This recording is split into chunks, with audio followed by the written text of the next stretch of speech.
Hello everyone, আসসালামু আলাইকুম। আবারও চলে এলাম নতুন একটি ব্লগ নিয়ে। ভোর সকালবেলাতেই উঠে চলে গিয়েছিলাম স্পাট শেডে। অন্যান্য দোকানের তুলনায় স্পাট শেডে কিছুটা দাম কম, সেজন্যই হচ্ছে আমরা সবসময় স্পাট শেড থেকে বাজার করে থাকি। আমাদের যা যা লাগবে এখানে কিন্তু ডিফারেন্ট কাইন্ডস অফ আইটেম আছে এবং এক এক দিন এক একটা প্রোডাক্টের উপর সেল থাকে। এখানে আমরা চা দেখছিলাম। চায়ের বিভিন্ন ধরনের ক্যাটাগরিজ ছিল এবং সেখান থেকে আমরা চুজ করছিলাম এবং এখানে ছিল নাটস এবং nuts is very essential for me.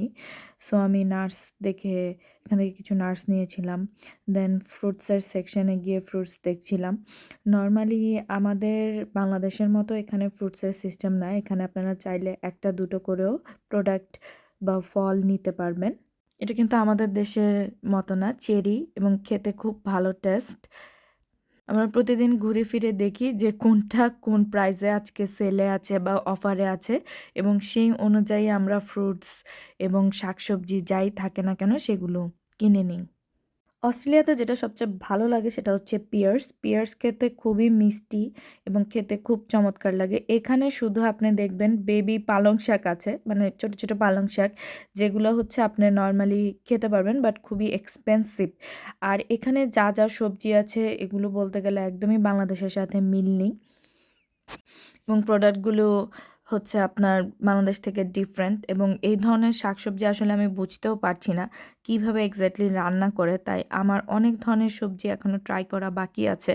But ফ্রুটসটা হচ্ছে আমরা রেগুলারলি খেয়ে থাকি সবাই, সো ফ্রুটসের দিকেই হচ্ছে আমার বেশি খেয়াল থাকে। এবং এখানে একটি সেশন আছে দেখুন, কিডসদের জন্য এখানে কিন্তু একদম ফ্রি ফ্রুট রাখা থাকে এবং বাচ্চারা যে নিজেদের পছন্দ মতো এখান থেকে চুজ করতে পারে। এখানে যে শাকসবজিগুলো রয়েছে এগুলো প্রচুর এক্সপেন্সিভ নর্মাল থেকে তুলনায়। এখানে যা যা আছে সবই অনেক বেশি দাম, তাই চাইলেও হয়তো এখন সাধ্য মতো কিনতে পারছি না। ইনশাল্লাহ যেদিন সামর্থ্য এবং সাধ্য হবে সেদিন অবশ্যই সবগুলো কিনে একবারে ট্রাই করব। তারপর এখানে দেখছিলাম পেঁয়াজ পাতার সেশন এবং এখানে ব্রকলি এবং ফুলকপি ছিল এবং আরও কিছু ফ্রুটস রয়েছে। ব্রকলি তুলনামূলক সস্তা এবং পাতাকপি, ফুলকপি এগুলো আপনার তুলনামূলকভাবে খেতে পারবেন। এখানে পাম্পকিনের প্রাইসও খুব বেশি এবং এখানে যে চিকেন সেশনগুলো আছে এখান থেকে আপনাকে কিন্তু হালালের সাইন দেখে তারপর প্রোডাক্ট কিনতে হবে। এখান থেকে যেমন আমরা সবসময় কিনি না, কারণ আমরা সবসময় দেখি যে হালালের সাইন আছে কি না। হালাল দেখেই আমাদেরকে চিকেন, বিফ যা যা আছে আমাদেরকে কিনতে হয়। তারপর আমরা চলে যাচ্ছিলাম অন্যান্য সেশনগুলোতে। এখানে আমি মশলার কিছু স্পাইসেস দেখছিলাম। এই যে নর্মালি আমরা এখান থেকে চিকেনের প্রোডাক্ট কিনে থাকি। আমি একটা নর্মাল টমেটো সস নিয়েছিলাম এবং এটা খুব সুলভ মূল্যেই পেয়েছি।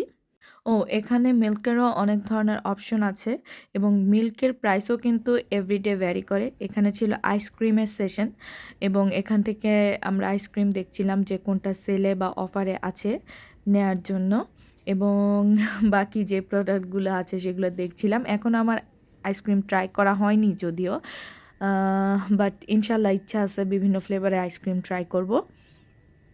তারপরে বাকি যা যা সেশন আছে, মাছের সেকশন, অন্যান্য বিস্কিটস সব কিছু দেখছিলাম। এখানে কিন্তু বেকারি আইটেমসের প্রাইস অনেক বেশি। আপনি নর্মালি একটা ক্রসেন্ট বা normally biscuit, cakes, muffin cakes এগুলো কিনতে গেলে আপনাকে প্রায় 9-10 টাকা দিতে হবে এবং যেগুলো খুবই এক্সপেন্সিভ, এই যে দেখছেন নর্মাল কেকের দামই 8 টাকা 9 টাকা এরকম, যা বাংলাদেশি টাকায় অনেক বেশি পড়ে যায়। তারপর বাজার সদাই শেষ করে আমরা চলে যাচ্ছি কে-মার্টে। এখানে হচ্ছে আপনি কম্বল, পিলো, ডাস্টবিন, হিটার, ইস্ত্রি যা যা প্রোডাক্ট আর কি আমাদের ঘরের জন্য লাগে সেই প্রোডাক্টগুলো আপনি পেয়ে যাবেন এবং আপনার প্রাইস অনুযায়ী। এখানেও কিন্তু নানান ধরনের সেল চলে, সো আপনাকে প্রতিদিন খেয়াল রাখতে হবে কোনটা কোন প্রাইসে আজকে দিচ্ছে, সেই অনুযায়ী আপনাকে প্রোডাক্ট নিতে হবে। এখানে যেরকম এবং অবশ্যই এ ধরনের দোকানগুলোতে কিন্তু আপনাকে একদিন যদি আপনি সেটা দেখে আসেন পরদিন আপনি নাও পেতে পারেন, কারণ স্টক ওদের খুব তাড়াতাড়ি শেষ হয়ে যায় যখন যেটা অফারে দেয়। তাই আপনাকে আগে থেকেই খুব তাড়াতাড়ি গ্র্যাব করতে হবে যেটা আপনার প্রয়োজন আসলে। এরপর নানান ধরনের সেলুন ছিল।